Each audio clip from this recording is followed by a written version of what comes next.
எத்தனை பேர் எதிர்பார்ப்போடு வந்திருக்கிறீங்க? அம்மா எப்பவுமே சொல்லுவாங்க, எதிர்பார்ப்போடு இருக்கிறவர்களை ஆண்டவர் வெறுமையாக அனுப்புகிறதே அல்ல. ஹல்லேலூயா, ஹல்லேலூயா. இன்றைக்கும் நம்ம வேதத்தில் இருந்து சில காரியங்களை வாசித்து நம்ம தியானித்து நம்ம ஜெபிக்க போகிறோம். 1 கொரிந்தியர் 10ஆம் அதிகாரத்துக்கு நம்ம திருப்பிக் கொள்ளலாம். நம் வேதங்களை திறந்து 1 கொரிந்தியர் 10ஆம் அதிகாரம் 13ஆம் வசனம். 1 கொரிந்தியர் 10:13. மனுஷருக்கு நேரிடுகிற சோதனை அல்லாமல் வேறே சோதனை உங்களுக்கு நேரிடவில்லை. தேவன் உண்மையுள்ளவராய் இருக்கிறார்.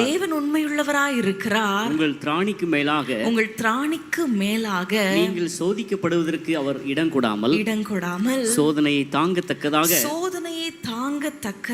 சோதனையோடு கூட அதற்கு தப்பித்துக்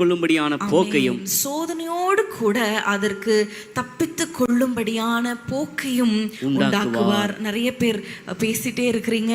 திரும்பவும் நம்ம இந்த வேதத்தை திறந்து எல்லாரும் ஆண்டவர் எனக்காக இந்த வார்த்தையை சொல்லுகிறார் என்ற ஒரு வாஞ்சையோடு விசுவாசத்தோடு உங்கள் வேதங்களை திறந்து அல்லது ஸ்கிரீன்ல போடும் பொழுது அந்த வார்த்தைகளை நீங்க பார்க்கும்படியாக மீண்டும் எல்லாரும் சத்தத்தை உயர்த்தி சேர்ந்து வாசிக்கலாமா? மனுஷருக்கு நேரிடுகிற சோதனையே அல்லாமல் வேறே சோதனை உங்களுக்கு நேரிடவில்லை. தேவன் உண்மையுள்ளவராய் இருக்கிறார். உங்கள் திராணிக்கு மேலாக நீங்கள் சோதிக்கப்படுகிறதற்கு அவர் இடம் கொடாமல் சோதனையை தாங்கத்தக்கதாக சோதனையோடு கூட அதற்கு தப்பித்துக் கொள்ளும்படியான போக்கையும் உண்டாக்குவார். ஹல்லேலூயா, ஹல்லேலூயா. இந்த வசனத்திலிருந்து 3 காரியங்களை நம்ம உணர்ந்து கொள்ளலாம். என்ன தெரியுமா? 1, சோதனை இல்லாத மனிதன் இல்லை. ஹல்லேலூயா. ஆண்டவர் சொன்னார், உலகத்தில் உபத்திரவம் உண்டு, ஆனாலும் திடன் கொள்ளுங்கள். இங்க நம்ம பார்க்கிறோம், தேவன் உண்மையுள்ளவராய் இருக்கிறார். ஹல்லேலூயா. அவர் உலகத்தை ஜெயித்தவராய் இருக்கிறார். அவர் நமக்கு வெற்றியை தருகிற தேவனாய் இருக்கிறார். முதலாவது நம்ம அறிந்து கொள்கிறது என்ன தெரியுமா? சோதனை இல்லாத மனுஷன் இல்லை. 2வது என்ன தெரியுமா? அவர் திராணிக்கு மேலாக நம்மை சோதிக்க மாட்டார். ஹல்லேலூயா.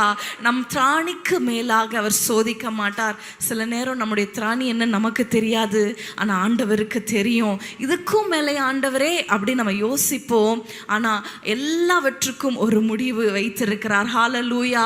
ஒரு கடலுக்கே இம்மட்டும் வா, மிஞ்சி வராதே என்று ஒரு எல்லையை குறித்தவர் நம் பாடுகளுக்கும் ஒரு எல்லையை வைத்திருக்கிறார். ஹல்லேலூயா. இஸ்ரவேல் ஜனங்களை வனாந்திரம் வழியாய் நடத்தினார். வனாந்திரமே அவங்க வாழ்க்கையாய் மாறவில்லை. ஹல்லேலூயா. ஒரு வனாந்திரத்துக்கு அப்புறம் ஒரு அருமையான ஆசீர்வாதமான ஒரு வாழ்க்கை அவர்களுக்கு கொடுத்தார். அவன் தன் திராட்சை தோட்டத்தின் நிழலில் அவன் உட்கார்ந்து சுகமாய் தங்கியிருந்தான் என்று வேதம் சொல்லுகிறது. 3வதாக நமக்கு இந்த வசனத்திலிருந்து என்ன கற்றுக்கொள்கிறோம் தெரியுமா? எல்லா பிரச்சனைகளுக்கும் ஒரு போக்கு உண்டு. ஹல்லேலூயா. எல்லாரும் சொல்லலாமா? எல்லா பிரச்சனைக்கும் ஒரு போக்கு உண்டு. இந்த பிரச்சனைக்கு முடிவே இல்லை, இந்த பிரச்சனைக்கு ஆன்சரே இல்லை, இந்த பிரச்சனைக்கு ஒரு சொல்யூஷனே இல்லை அப்படிங்கிற பிரச்சனையே இல்லை. ஹல்லேலூயா. நான் சொல்லலை, வேதம் சொல்லுகிறது. ஹல்லேலூயா. நீங்கள் தப்பிக்கொள்ளும்படியான போக்கையும் உண்டாக்குகிறார். ஹல்லேலூயா, ஹல்லேலூயா. இந்த பிரச்சனைக்கு முடிவில்லையா? என்னுடைய கண்ணீருக்கு முடிவில்லையா? இந்த நிந்தைக்கு முடிவில்லையா? இந்த போராட்டங்களுக்கு, இந்த என்னுடைய பண நெருக்கடிக்கு முடிவில்லையா? சில பேர் சொல்லுவாங்க, நான் பிறந்ததுலேருந்து கஷ்டப்படுறேன், இன்னும் கஷ்டப்பட்டு கொண்டே இருக்கிறேன். ஒரு சகோதரி குறித்து நான் கேள்விப்பட்டேன். அம்மா அடிக்கடி சொல்லுவாங்க, நம்முடைய கூட்டங்களில் நம்முடைய பிரேயருக்கு அடிக்கடி வருகிற பெண், அந்த பெண் எப்பொழுதும் சோகமாகவே இருப்பாளாம். பாருங்க. அப்போ ஒரு முறை எங்கள் அம்மா அந்த சகோதரி இடத்துல விசாரிக்கும் பொழுது, ஏன் சோகமாக இருக்கிற, உனக்கு என்ன பிரச்சனை சொல்லுமா அப்படின்னு சொல்லும் பொழுது அந்த சகோதரி என்ன சொன்னாங்க தெரியுமா? நான் சிரிச்சதே இல்லை ஆண்டி, இது வரைக்கும் நான் சின்ன வயசுலேருந்து நான் இப்போ வரைக்கும் எது குறித்தும் நான் சந்தோஷப்பட்டதே இல்லை. என் வாழ்க்கை அப்படியே சோகத்திலே இருக்குது, துக்கத்திலே இருக்குது. எல்லாரும் சிரிப்பாங்க, ஆனால் எனக்கு சிரிக்கவே வராது. அவ்வளோ துக்கம். என் வாழ்க்கை மாறுமா? நீங்கள் நம்ப மாட்டீங்க, அவங்க வாழ்க்கை மாறினது. ஹல்லேலூயா, ஹல்லேலூயா. ஒருவேளை நீங்கள் அப்படி சொல்லலாம், எப்போ பார்த்தாலும் பண நெருக்கடியாக இருக்குது, எப்போ பார்த்தாலும் ஒரு கஷ்டமாக இருக்குது, எப்பொழுதுமே இதுதானா வாழ்க்கை, இதுதான் வாழ்க்கையா? ஆண்டவர் சொல்லுகிறார், போக்கை உண்டாக்குவார். ஹalleluya. இன்றைக்கு நிறைய நேரங்களில் சில காரியங்களை நம்ம தேடுவோம் பாருங்க. ஃபோன் தேடுவோம், கண்ணாடியை தேடுவோம், அது நம்ம கண்கள்லே இருக்கும். ஆனால் நம்ம தேடிக்கொண்டே இருப்போம். ஏன்னா டென்ஷன், ஐயோ எங்கே போச்சுன்னு தெரியலையே. நிதானமாக உட்காந்து யோசிப்பதற்கு கூட முடியாமல் அவ்வளோ பாரங்கள் நிறைந்து நம்ம தேடும் பொழுது பாருங்க, கடைசியில் ஐயோ கையில் தான் வச்சிருக்கேன், இங்கே தான் இருக்கு அப்படின்னு சொல்லுகிறது போல இருக்கும். இன்றைக்கு ஆண்டவர் நிறைய போக்குகளை, நிறைய சொல்யூஷனை நமக்கு வேதத்தில் வைத்திருக்கிறார். ஆனால் நம்ம எல்லாரும் அதை விட்டுட்டு உலகத்தில் யாராவது நமக்கு உதவி செய்வாங்களா, இதுக்கு யாராவது ஒரு பதில் கொடுப்பாங்களா, இந்த விஷயத்தில் யாராவது எனக்கு ஒரு நன்மையான ஒரு காரியங்களை செய்ய மாட்டாங்களா, இந்த விஷயத்தில் என்னை யாராவது கைட் பண்ண மாட்டாங்களான்னு மனிதர்களை தேடி நம்ம அலைந்த நாட்கள் போதும். வேதம் சொல்லுகிறது, அவர் தப்பிக்கொள்ளும்படியான போக்கை உண்டாக்குவார். ஹalleluya, ஹalleluya. நமக்கு போக்கு யாரிடத்துல தெரியுமா இருக்கு? கர்த்தரிடத்தில் தான் இருக்கு. நமக்கு பதில் யாரிடத்துல இருக்கு தெரியுமா? கர்த்தரிடத்துல தான் இருக்கு. நமக்கு நம் ஜெபங்களுக்கு பதில் தருகிறவர் அவர். ஹalleluya. நம் கண்ணீரை காண்கிறார். கண்ணீரை மட்டும் இல்ல, எனக்கு ரொம்ப பிடித்த ஒரு வசனம், இஸ்ரவேல் ஜனங்களை பார்த்து ஆண்டவர் சொன்னார், நீங்கள் விடுகிற பெருமூச்சை கண்டேன். ஹalleluya, ஹalleluya. அது ஒரு வார்த்தை கூட இல்லை இல்லையா? ஒரு வார்த்தை கூட இல்லை, கண்ணீர் கூட இல்லை, பெருமூச்சு அப்படின்னு நம்ம சொல்லுகிற அதை கூட அவர் பார்த்து கொண்டு இருக்கிறார். ஹalleluya. அப்படியே விட்டு விட்டாரா? அப்படியே அடிமைகளா இருங்க, நீங்க சொல்ற பேச்சை கேட்கல, நீங்க அப்படியே அழிஞ்சு போயிருங்கன்னு விட்டு விட்டாரா? இல்ல, ஒரு போக்கை உண்டாக்கினார். ஹalleluya, ஹalleluya. ஆசீர்வாதமான தேசத்துக்குள்ளாக அவர்களை கொண்டு வந்தார். இன்றைக்கும் நமக்கு ஒரு போக்கை அவர் உண்டாக்குவார். ஹalleluya. வேதத்தை திறந்து நம்ம வாசிக்கலாம். நெகேமியா 4ஆம் அதிகாரம் 1-3 வசனங்களை நம்ம வாசிக்கலாமா? நெகேமியா 4ஆம் அதிகாரம் 1-3 வசனங்கள். நாங்கள் அலங்கத்தை கட்டுகிற செய்தியை சன்பல்லாத் கேட்டபோது அவன் கோபித்து எரிச்சல் அடைந்து யூதாவை சக்கந்தம் பண்ணி, அந்த அற்பமான யூதர் செய்கிறது என்ன? அவர்களுக்கு இடம் கொடுக்கப்படுமோ? பலியிடுவார்களோ? ஒரு நாளிலே முடித்து போடுவார்களோ? சுட்டெரித்து போடப்பட்டு மண்மேடுகளான கற்களுக்கு உயிர் கொடுப்பார்களோ என்று தன் சகோதரருக்கும் சமாரியாவின் சேனைக்கு முன்பாக சொன்னான். அப்பொழுது அம்மோனியனாகிய தொபியா அவன் பக்கத்தில் நின்று, அவர்கள் கட்டினாலும் என்ன, ஒரு நரி ஏறி போனால் அவர்களுடைய கல்மதில் இடிந்து போகும் என்றார். ஹalleluya. நெகேமியாவும் மற்ற இஸ்ரவேல் ஜனங்களும் என்ன செய்கிறாங்க? யூத ஜனங்களும் என்ன செய்கிறாங்க? அந்த அலங்கத்தை, இடிந்து போன அலங்கத்தை கட்டி எழுப்பி கொண்டிருக்கும் பொழுது சன்பலாத்தும் தொபியாவும் அங்க நிந்தையான வார்த்தைகளை பேசிடுவாங்க. இவங்கெல்லாம் கட்டிடுவாங்க, இவங்க செய்து முடிச்சிருவாங்களா, இவங்களுக்கு இடம் கிடைச்சிருமா, அப்படியே கட்டிட்டாலும் ஒரு நரி ஏறி போனா அது இடிந்து விழும் அப்படின்னு சொல்லி நிந்தையான வார்த்தைகளை அவங்க பேசுறாங்க. அந்த சமயத்துல அவர்களும் அதுக்கு பதில் பேசவில்லை, மாறாக என்ன செய்தார்கள் தெரியுமா? 9ஆம் வசனத்தை நம்ம பார்க்கும் பொழுது, ஆனாலும் நாங்கள் எல்லாம் சேர்ந்து வாசிக்கலாமா? ஆனாலும் நாங்கள் எங்கள் தேவனை நோக்கி ஜெபம் பண்ணி அவர்கள் நிமித்தம் இரவும் பகலும் ஜாமங்காக்கிறவர்களை வைத்தோம். ஹalleluya. ஆனாலும் நாங்கள் ஹalleluya எங்கள் தேவனை நோக்கி ஜெபம் பண்ணோம். நிந்தையான ஒரு சூழ்நிலை, ஒரு அவமானப்படுத்துகிற ஒரு சூழ்நிலை, ஏளனமாய் பேசுறாங்க.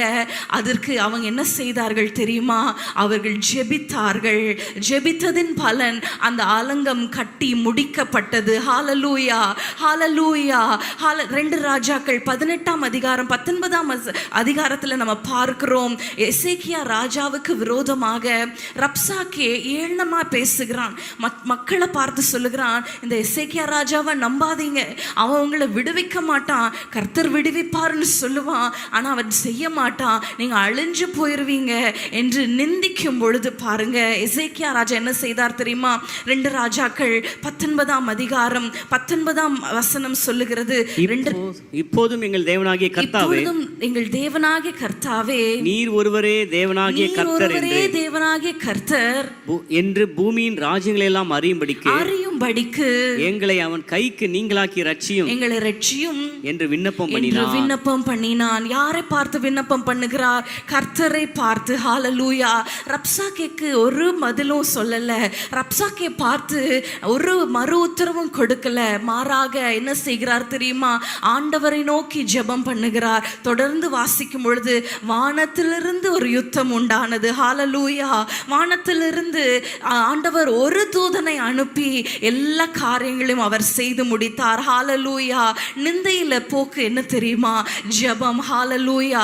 பாருங்க, சொந்த ஜனங்களிடத்துல வந்து அந்த ரப்சாக்கே தன்னுடைய அந்த ராஜாவை நிந்திக்கிறார். இன்னைக்கு நிறைய குடும்பங்கள்ல உங்க சொந்த குடும்பத்தினரிடத்துல வந்து உங்க அப்பாவை நம்பாதீங்க, அவங்க எந்த உங்களுக்கு செஞ்சிட மாட்டாங்க, உங்க மகனை நம்பாதீங்க, உங்க தாயாரை நம்பாதீங்க, அப்படியெல்லாம் சொல்றாங்களா, அப்படியெல்லாம் நிந்திக்கிறாங்களா, உங்க தகப்பனார் இடத்துல இருந்து ஒரு நன்மையும் வராது அப்படின்னு உங்களை நிந்திக்கிறாங்களா? நிறைய வயதான தகப்பனார் இப்படிப்பட்ட சூழ்நிலை வழியா நீங்க போய்கொண்டு இருக்கலாம். இந்த நிந்தைக்கெல்லாம் ஒரு போக்கு என்ன தெரியுமா?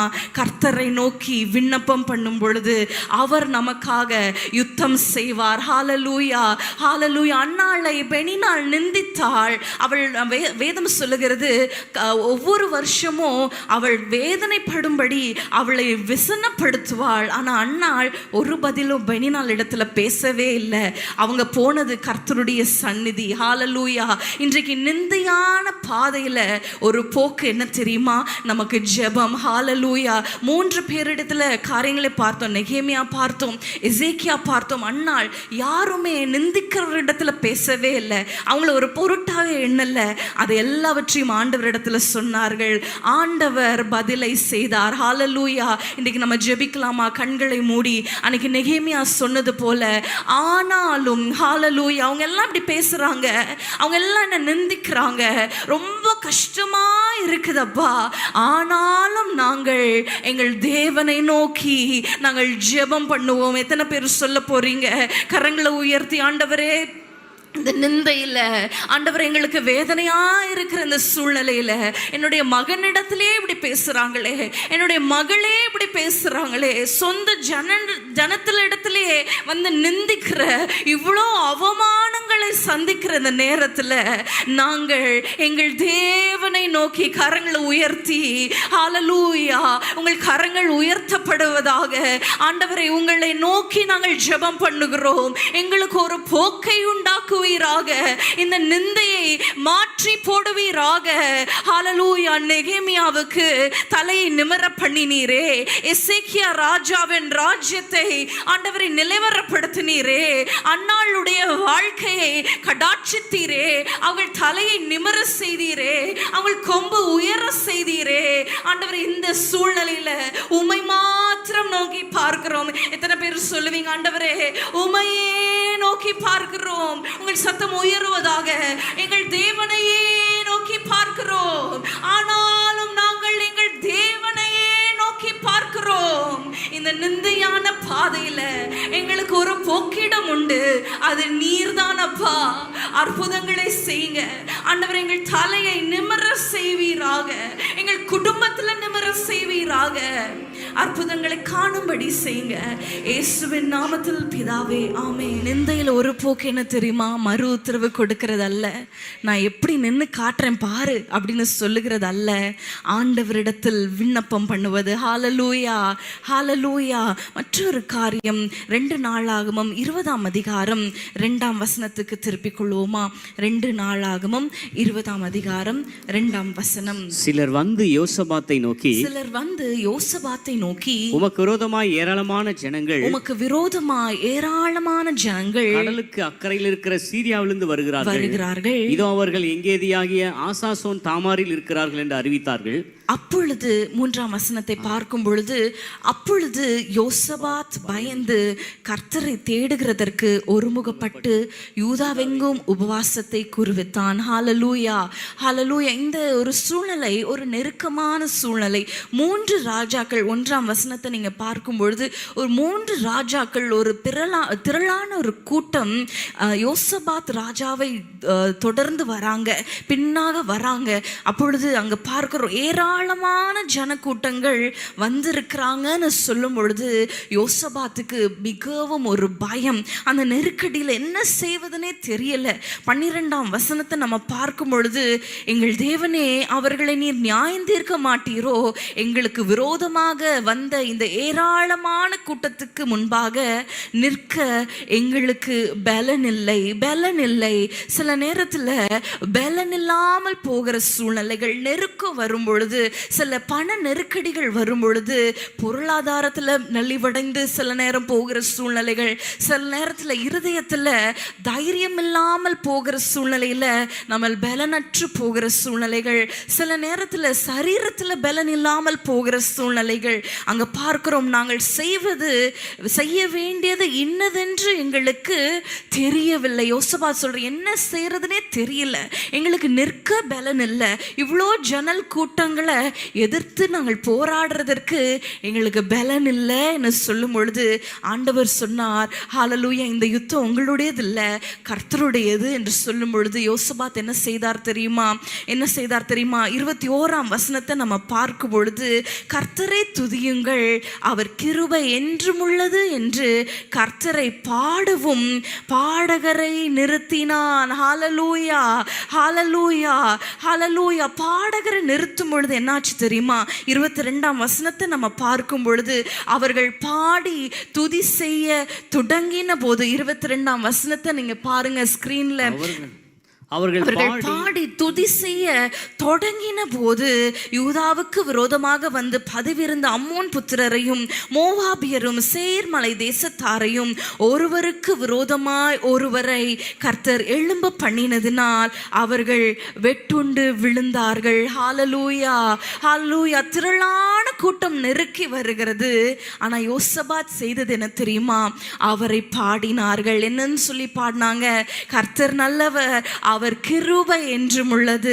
நம்ம எல்லாரும் ஒரு வார்த்தை சொல்லலாமா? கர்த்தர் நல்லவர், அவர் கிருபை என்றும் உள்ளது. ஒரு நெருக்கம், ஒரு கஷ்டமான சூழல்ல அந்த இடத்துல என்ன செய்கிறார்கள்? துதிக்கிறார்கள். பவுலும் சீலாவும் நெருக்கப்பட்டாங்க, சிறைச்சாலையில அடைப்பட்டாங்க, அவர்கள் கால்கள் தொழுமரத்துல கட்டி வைக்கப்பட்டு இருந்தது. அதிகாலையில காலை விடிந்தா என்ன ஆகும் தெரியாத ஒரு சூழல்ல கலக்கம், பயம் இருந்திருக்கலாம். ஆனா அவங்க என்ன செய்தார்கள் தெரியுமா? அவர்கள் பாடி துதி செய்யும் பொழுது அங்கு இருந்த எல்லாருடைய கட்டுகளும் கழன்றது. ஹல்லேலூயா, ஹல்லேலூயா. யோசுவா ஜனங்களை நடத்தி கொண்டு போகும் பொழுது அவர்களுக்கு முன்பாக ஒரு தடை, ஒரு எரிகோ மதில் நிற்கிறது. அந்த எரிகோவை எப்படி நம்ம மேற்கொள்ளலாம், இந்த எரிகோவை எப்படி நம்ம தாண்டி செல்லலாம், அந்த மதிலை நம்ம கற்களில் நம்ம கோடாரியை வச்சு அடிக்கலாமா, கடப்பாறை வச்சு குத்தலாமா, ஈட்டிகளை எய்யலாமா என்று அவர்கள் அதை செய்யலை. அவங்க ஆண்டவரை ஆர்ப்பரிக்கும் பொழுது அந்த தடை, அந்த காரியம் அது தானாய் விழுந்தது. ஹல்லேலூயா, ஹல்லேலூயா. நெருக்கத்துல போக்கு என்ன தெரியுமா? துதி. ஹல்லேலூயா, ஹல்லேலூயா. நம்ம துதிக்க நெருக்கமா, ஒருவேளை உங்க வீடு நெருக்கமா இருக்கலாம், ரொம்ப நெருக்கமா இருக்கு, ரொம்ப சின்னதா இருக்கு, வசதியா இல்லை. ஹல்லேலூயா. முறுமுறுக்கிறதை காட்டிலும் நம்ம துதிக்கும் பொழுது ஹல்லேலூயா, ஆண்டவர் நம்மளை விசாலமான இடத்துல கொண்டு போய் சேர்ப்பார். ஹல்லேலூயா. ஆனா ஒன்று என்ன தெரியுமா? அந்த நெருக்கத்துல துதிக்கிறது ரொம்ப கடினம், ரொம்ப கஷ்டம். வாயே வராது, துதிக்கவே வராது. ஆனா நம்ம துதிக்க ஆரம்பிச்சிட்டோன்னு வச்சிருங்களேன், ஆண்டவர் ஒரு புது பலனால, புது தைரியத்தினால ஆண்டவர் நம்மை நிரப்புவார். அதுல ஒரு சந்தேகமும் இல்லை. ஹல்லேலூயா. ஆனா பிசாசு துதிக்க விட மாட்டான். நம் வாயை கட்டி வைத்துடுவான். நம்ம வாயில தேவையில்லாத வார்த்தைகளை பேச வைத்து நம்மளை புலம்ப வைக்கிறது பிசாசுடைய தந்திரம். ஹல்லேலூயா. ஆனா ஆண்டவர் சொல்லுகிறார், உன் வாயை நன்மையினால் நான் பூர்த்தியாக்குவேன். ஹல்லேலூயா. நம்ம துதிக்க ஹல்லேலூயா. அவர் செய்த நன்மைகளை பாட ஆண்டவர் இந்த பிரச்சனை இல்லை பாருங்க, நல்ல சூழ்நிலையோ கஷ்டமான சூழ்நிலையோ, 2 சூழ்நிலையிலும் ஆண்டவர் தான் நம்மை நடத்த முடியும். ஹல்லேலூயா. அவரை தாண்டி வேற யாரும் நம்மளை நடத்திட முடியாது. அது நடத்தினாலும் அது நன்மையா இருக்காது. அதனால நம்ம கஷ்டமான சூழ்நிலை வரும்பொழுது நம்ம செய்ய வேண்டியது என்ன தெரியுமா? நமக்கு ஒரு சொல்யூஷன் என்ன தெரியுமா? துதி. ஹல்லேலூயா. அம்மா எழுதின ஒரு பாடல், உம்மை துதிக்கிறோம், போற்றுகிறோம், வாழ்த்துகிறோம், சத்துருவை கலங்க பண்ணின தேவன் நீரே, தத்தளிப்பின் பாத்திரத்தை நீக்குபவரே. அந்த பாடலை எழுதின சூழ்நிலை ரொம்ப ஒரு கலக்கமான ஒரு சூழ்நிலை. என்ன இப்படி குடும்பத்தில் சில காரியங்களை நினைத்து ரொம்ப அவங்க வேதனைப்படும் பொழுது, சில கலக்கங்கள் அவங்கள சூழ்ந்து கொள்ளும் பொழுது ஆண்டவர் சொன்னாராம், நீ துதி என்று சொல்லும் பொழுது அதிகாலையில் ஆண்டவரே நான் துதிக்கிறேன் துதிக்கிறேன் துதிக்கிறேன் சொல்லி இந்த பாடல் ஆண்டவர் அவர்களுக்கு கொடுத்திருக்கிறார். ஹல்லேலூயா. செங்கடலை இரண்டாக பிளந்தவரே, யோர்தானில் வழியை திறந்தவரே, யுத்தங்களை எனக்காக செய்வரே என்று சொல்லி பாட பாட பாருங்க, அந்த நாள் முழுவதும் அந்த பாடலை பாடி இருக்கிறாங்க. அந்த நாளே ஆண்டவர் காரியங்களை வாய்க்க பண்ணினார். ஹல்லேலூயா. அந்த பாடலை எல்லாரும் சேர்ந்து நம்ம பாட போறோம். ஒருவேளை பாட முடியாம, ஒருவேளை ரொம்ப நெருக்கத்துல, ரொம்ப கஷ்டத்துல, இந்த நாள் ரொம்ப கண்டிதமும் நெருக்கமான நாள், பிள்ளை பேரு நெருங்கி இருக்கிறது, பெறவோ பலன் இல்லை என்று சொல்லத்தக்கதாக அவ்வளோ பலன் இல்லாம ரொம்ப கலக்கத்தோடு நீங்க வந்திருக்கலாம். ஆனா நீங்க இந்த பாடலை பாடும் பொழுது ஒரு புது பலன் உங்களை நிரப்பும். ஹல்லேலூயா. சேர்ந்து கரங்களை தட்டி பாடலாமா? செங்கடலை இரண்டாக பிளந்தவரே, யோர்தானில் வழியை திறந்தவரே, செங்கடலை இரண்டாக பிளந்தவரே, யோர்தானில் வழியை திறந்தவரே, எரிகோவை தகர்த்திடும் நல்ல தேவனே, எரிகோவை தகர்த்திடும் நல்ல தேவனே, நன்மையும் கிருபையும் நம்மை விசுவாசத்தோடு, நன்மையும் கிருபையும் என்னை தொடரும், உம்மை துதிக்கின்றோம், போற்றுகின்றோம், வாழ்த்துகின்றோம், நல்ல தேவனே என்றும் வணங்கிடுவோம், உம்மை துதிக்கிறோம், போற்றுகின்றோம், வாழ்த்துகிறோம், நல்ல தேவன் நீரே என்றும் வணங்கிடுவோம், உம்மை கலங்க பண்ணும் தேவன் நீரே, தத்தளிப்பின் பாத்திரத்தை நீக்குபவரே, சத்துருவை கலங்க பண்ணும் தேவன் நீரே,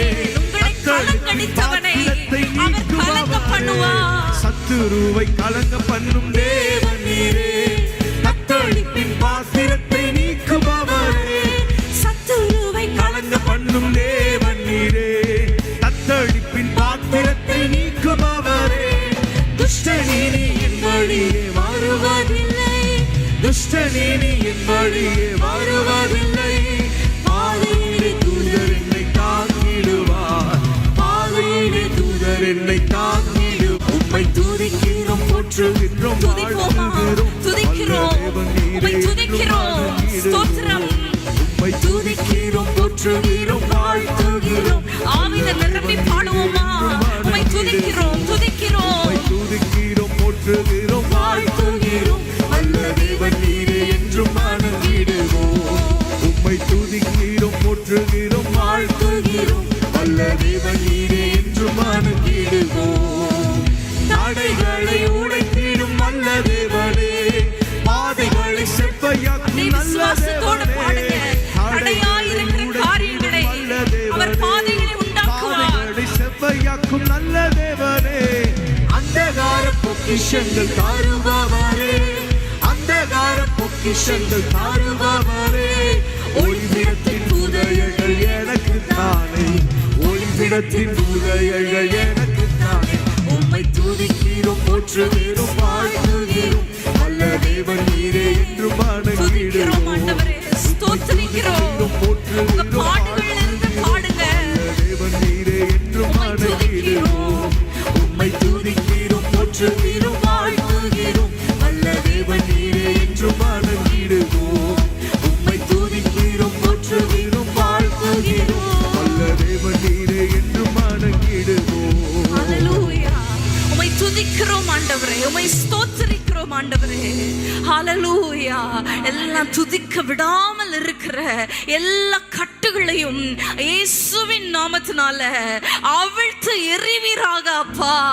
ஆண்டவரே, எங்களுக்கு வைத்திருக்கிற இந்த போக்கை ஆண்டவரே நாங்கள் அடைய விடாதபடிக்கு எங்கள் நாவை, எங்கள் இருதயத்தை கட்டி வைத்திருக்கிற எல்லா பாரங்கள் தடைகளை, எல்லா கஷ்டங்களை, எல்லா கட்டுகளை அவிழ்க்கிறோம் இயேசுவின் நாமத்தினால. அப்பா, இந்த நெருக்கத்துல எங்களுக்கு ஒரு போக்கு உண்டு, இந்த கஷ்டத்துல எங்களுக்கு ஒரு போக்கு உண்டு. இந்த தடை நிரந்தரம் அல்ல.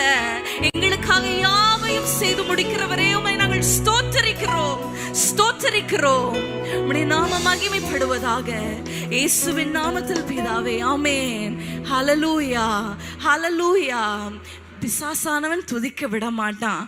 ஆனா அவனுடைய தந்திரத்துக்கு நீங்க இடம் கொடுக்காம அதை தாண்டி நம்ம துதிக்கும் பொழுது பாருங்க, நிச்சயமாக ஒரு புது பலன், தைரியம் உங்களை நிரப்பும். ஹல்லேலூயா.